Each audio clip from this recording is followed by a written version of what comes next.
ایک استاذ کو ایک باپ ہوتا ہے کہ میرا بیٹا مجھ سے زیادہ نام کمائے، اور ایک استاذ وہ اتنی محنت سے پڑھاتا ہے،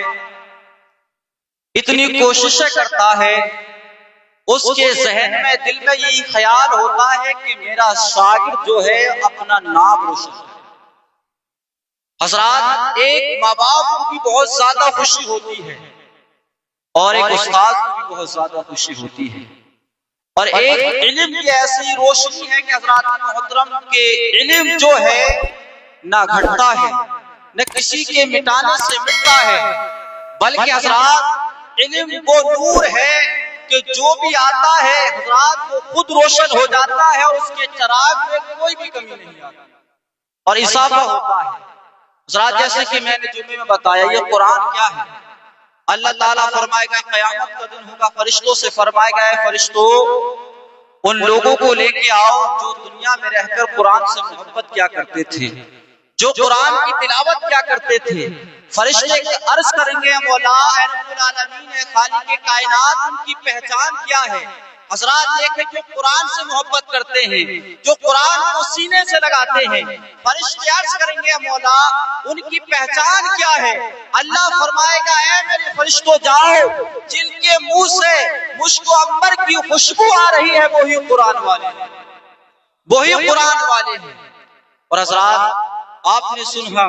کہ دو بچے ہوتے ہیں، یہ قرآن ایک ایسی چیز ہے کہ جو مرنے کے بعد دو بچے ہوتے ہیں۔ حضرات ایک بچہ وہ ہوتا ہے جو اسکول میں جاتا ہے، کم سے کم اتنا اپنے آپ کو کر لیں، اپنے بچوں کو اتنا قابل کر لیں کہ ہمارا بچہ کم سے کم قرآن شریف کو پڑھ لے، کم سے کم ہمارے مرنے کے بعد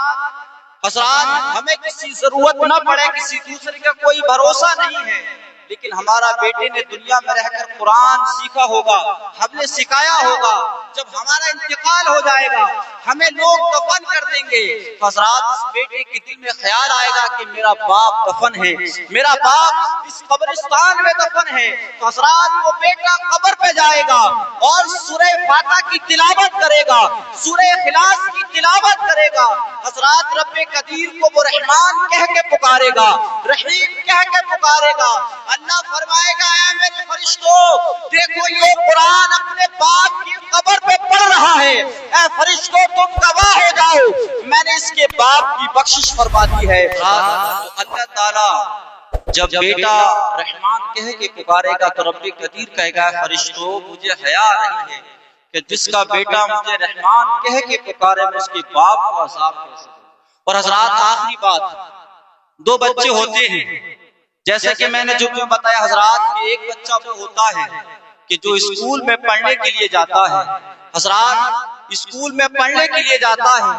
تو اس کی ساری کتابیں پیچھے ہوتی ہیں، حضرات اپنی کتابوں کو وہ پشت پہ ڈالتا ہے اور خود آگے آگے چلتا ہے، کتابیں پیچھے ہوتی ہیں، لیکن حضرات ایک بچہ وہ ہوتا ہے جو مدرسے میں پڑھنے کے لیے جاتا ہے، لیکن اس کی شان یہ ہوتی ہے، اس کا مقام یہ ہوتا ہے، اس کا وقار یہ ہوتا ہے کہ وہ قرآن کو اپنے سینے سے لگاتا ہے، قرآن کو آگے رکھتا ہے، خود پیچھے چلتا ہے۔ تو حضرات محترم ایک بچہ وہ ہے کہ جو اسکول میں جا رہا ہے اپنی کتابوں کو پیچھے لے کے جا رہا ہے، تو حضرات ظاہر سی بات ہے کہ جو کتابیں پیچھے جا رہی ہے مرنے کے بعد وہ کتابیں حضرات محترم اسی زمین پہ رہ جائیں گی، اسی دنیا میں رہ جائیں گی، لیکن جو قرآن کو بچہ سینے سے لگا کے جا رہا ہے، چوم کے جا رہا ہے، قرآن کو چوم رہا ہے، حضرات دن رات اس کو محنت سے پڑھ رہا ہے۔ اب اللہ فرماتا ہے اے میرے فرشتوں دیکھو یہ ایک چھوٹا سا بچہ ہے،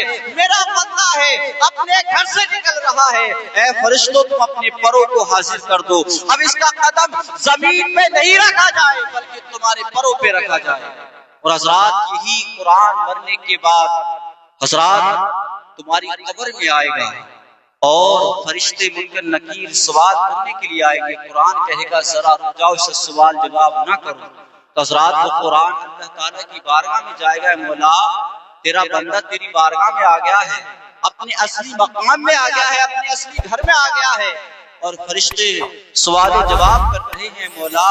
وہ بندہ تھا جو دنیا میں رہ کر راتوں کو اٹھ کر میری تلاوت کرتا تھا، فجر میں اٹھ کر میری تلاوت کرتا تھا، رات کے 11 بجے تک مجھ کو پڑھتا تھا، اپنے سینے سے لگاتا تھا اور چومتا تھا۔ اے مولا آج اس کا انتقال ہو گیا ہے اور فرشتے جو ہے سوال جواب کے لیے تیار کھڑے ہیں۔ اے مولا میں یہ چاہتا ہوں کہ جو دنیا میں رہ کر مجھ سے محبت کرتا تھا، میری خواہش یہ ہے کہ اللہ تعالیٰ تو آج اس کی بخشش فرما دے۔ تو حضرات اللہ تعالیٰ قرآن کی اس سفارش سے حضرات محترم، تو اللہ تعالیٰ حضرات اس بندے کی بخشش فرما دے۔ تو حضرات اللہ نے فرمایا وَعَلَّمَ آدَمَ الْأَسْمَاءَ كُلَّهَا ثُمَّ عَرَضَهُمْ عَلَى الْمَلَائِكَةِ فَقَالَ أَنبِئُونِي بِأَسْمَاءِ هَؤُلَاءِ إِن كُنتُمْ صَادِقِينَ۔ جب اللہ تعالیٰ نے فرشتے عرض کر رہے تھے، آخری بات ہے، فرشتے عرض کر رہے تھے مولا تو انسان کو خلیفہ بنا رہا ہے، انسان کو خلیفہ بنا رہا ہے، اگر خلیفہ بنانا ہے تو ہمیں بنا۔ تو اللہ نے فرمایا اے فرشتوں تمہارے سامنے ساری چیزیں یہ موجود ہیں۔ حضرات اللہ نے فرمایا فرشتوں تم ان ساری چیزوں کا نام بتاؤ۔ فرشتے حضرات محترم عرض کرنے لگے مولا ہمیں اس کا علم نہیں ہے۔ تو اللہ نے فرمایا اے آدم علیہ السلام تم ان ساری چیزوں کا نام بتاؤ۔ وَعَلَّمَ آدَمَ الْأَسْمَاءَ، تو حضرت آدم علیہ السلام نے ساری چیزوں کے نام بتا دیے، فرشتے رہ گئے، فرشتے دیکھ رہے تھے۔ تو حضرات محترم حضرت آدم علیہ السلام کو جو فضیلت ملی تھی وہ علم کی بنیاد پر ملی تھی،